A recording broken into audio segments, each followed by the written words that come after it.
Hello mini makers! Today we'll be making a Hammer Koopa from Mario in Blender. We'll be showing and explaining the how-to process from modeling to sculpting to posing and to painting, all in less than 10 minutes. This will be using some intermediate modeling techniques. If you are unfamiliar with any of the techniques shown, please let me know in the comment section and I will make a video in the future explaining how to do some of these techniques. Add a sphere for the body. Then we can size it using S in edit mode. Delete some of the vertices at the top, select all the vertices at the top of the body, then duplicate with Shift D, right click and separate by selection. We can then turn the selected vertices into a curve and add some volume by going to the geometry section in the curve tab and set the bevel depth to a number you feel comfortable with. We can begin to make the shell by adding a sphere, deleting half the vertices and get a good shape with proportional editing. Then fill in the face at the bottom with F and inset the face slightly with I. We can make the lip of the shell like we made the turtle's neck. For the shell pattern, we can go into sculpt mode after subdividing surfaces and use the mask tool with symmetry in the X and Y dimensions enabled to draw the pattern of the shell. We can then invert the mask with Ctrl I and push the mask inward with the inflate mesh filter tool.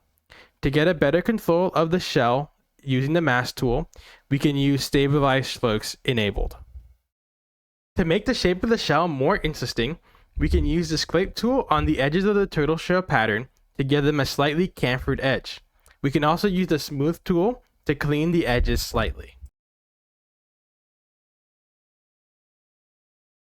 For the helmet, we can add a sphere, then delete half of the vertices, select the two face loops in the middle, and extrude them, hitting E, then escape, then Alt S. Then we can add another sphere to be the lip of the helmet. We can delete all the faces except for the middle two, fill in the faces at the top and the bottom with F, then inset them slightly with I. We can use proportional editing to get the look that you would like. For the ear guards, we can add a cube, subdivide surfaces multiple levels, then we can inset the front and back faces, then extrude them and size them inward in the Y dimension. We can then add some boundary loops using Ctrl R in edit mode to make the insetted face in the middle slightly more defined. We can also add some edge loops on the sides to give it a little bit more of a square look. We can then make the holes at the top of the helmet by adding 3 cubes, joining them together with J, and then mirroring them across the helmet with the mirror modifier. We can then use the bool tool add-on to boolean difference the cubes from the helmet. We can add the chin slap by adding a circle curve, then adding another circle curve that will serve as the bevel object in the geometry section of the curve tab under bevel object selection. You can then size the bevel circle in the X dimension. We can now begin to make the face in sculpt mode. First, pushing the eye sockets using the draw tool in the negative dimension. Then we can add eyes by adding a sphere and mirroring the sphere across the head using the head as the mirror object. Make sure that merge object is disabled. We can then begin making the beak by adding a sphere, then using the snake hook tool to pull out some volume and use the inflate and smooth tool to make a general top beak-like shape. We can then add another sphere to serve as the bottom lip. Use the snake hook tool to push this bottom lip into place, then we can boolean union the top lip to the bottom lip and smooth the connection between the bottom and top lips with the smooth tool and the inflate tool. If you have any suggestions for what I should make next, please let me know in the comment section.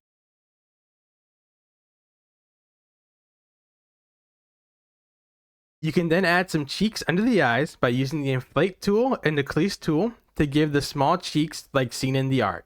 For the nose holes, we can use the mask tool with symmetry enabled in the X dimension, then invert the mask with Ctrl I and push the nose holes inward with the inflate mesh filter tool. We can then union the two eyes together and with symmetry enabled, go into sculpt mode and draw on the eyes and the pupils.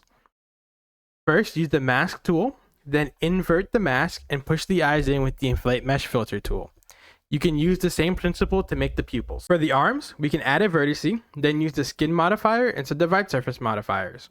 We can then extrude more vertices to make the forearms and the fingers.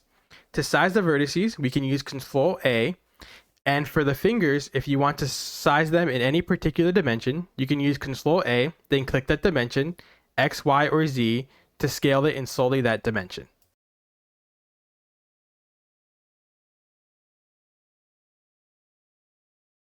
We can then add a human meta leg armature that comes with the Ligify add-on. We can delete all the bones we don't need, then enter edit mode and move the hand bones and the arm bones into place. We can then symmetrize the bones from one side to the other side. Parent the bones to the objects with automatic weights, then enter pose mode and pose the arms however you would like, making sure the mesh does not intersect with itself at any of the finger or elbow joints. We can then move on to making the hammer, which is made by adding a cylinder for the handle, insetting the top and bottom face with I, then adding some edge loop with Ctrl R. Make the general handle shape. The head of the hammer can be done by adding a cylinder, excluding the top face in the Z dimension, then sizing the hammer head, add an edge loop, and then size the edge loops, inset the top of the face slightly, and subdivide surfaces.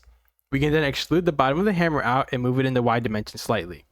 Then add a cube to serve as a cutting tool by moving the cube to the hammer end, sizing the top of the cube, and using the Boolean difference to cut out the bottom portion of the hammer. We can make the hammer loops by adding curved circles and giving them bevel depth and geometry tab. Now move the hammer into place. We can enter pose mode by clicking the bone in any armature and then begin posing the hand so it looks like it is gliding the hammer. We can then add a tail by adding a cylinder, excluding a face downwards and sizing it inwards slightly. If you're enjoying the video so far, don't forget to like and subscribe it. This would help the Hammer Koopa find a wider audience and help more people make fun characters from video games. We can make the legs by adding a vertice, then using the skin and subdivide surface modifier like we did for the arms. For the shoe, we can add a cube, then we can subdivide surfaces, exclude the faces outwards, and then add an edge loop using Ctrl R and edge slide it to the bottom by double clicking G to make the bottom faces flat. We can then inset the face where the sock portion is and exclude in the Z dimension. We can then manipulate the vertices to get an approximate shoe-like shape. We can then inset and exclude the bottom faces downwards, then add a boundary edge loop with Ctrl R to make the heel portion of the shoe stand out.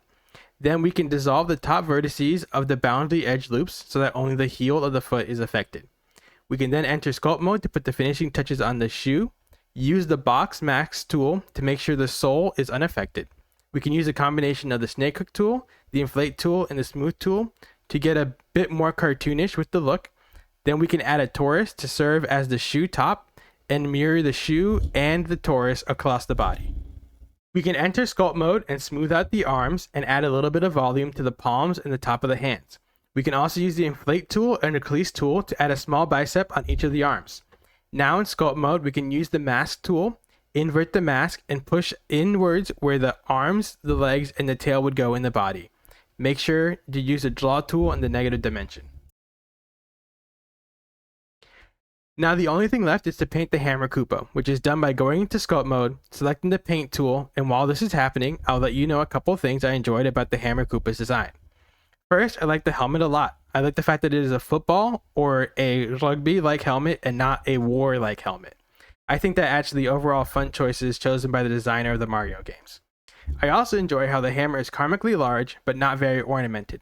This keeps the silhouette of the Hammer Koopa very recognizable. Another thing I like about Koopas in general is how they're based off of Kappas, and I think it's very fun to see Kappas incorporated in video game designs. I also enjoy how the beak for the Kappa Koopas are very bulbous and not sharp. That makes them look slightly goofier and more enjoyable than a sharp edge would make them look. If you like the model and want to find a free deleted printable version, please go to my principles page in the description and download it for yourself. If you would like to support more videos and more models, please support me on my Patreon page.